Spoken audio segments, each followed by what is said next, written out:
So why should you bother trying to deadlift if you're not deadlifting, or why should you bother trying to modify your technique if you're already doing it and maybe it's causing you some pain? Other than the fact that deadlifts are awesome, it's actually how you should be picking things up in general. When you bend down to pick something up, the deadlifting technique is the way you really want to do it. A lot of times people will say, oh, keep your back straight when you lift, which is actually horrible advice. I think I understand why people tend to give that advice, because they keeping your back straight when you try to lift this here. This, unfortunately, that's a terrible position to lift anything from.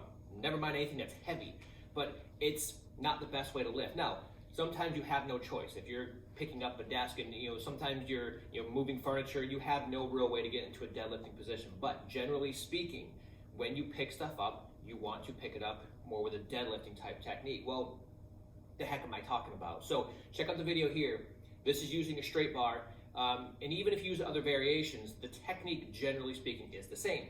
A lot of hip motion, a little bit of knee bend, but not much. And you see that the upper body, my torso, I'm leaning forward.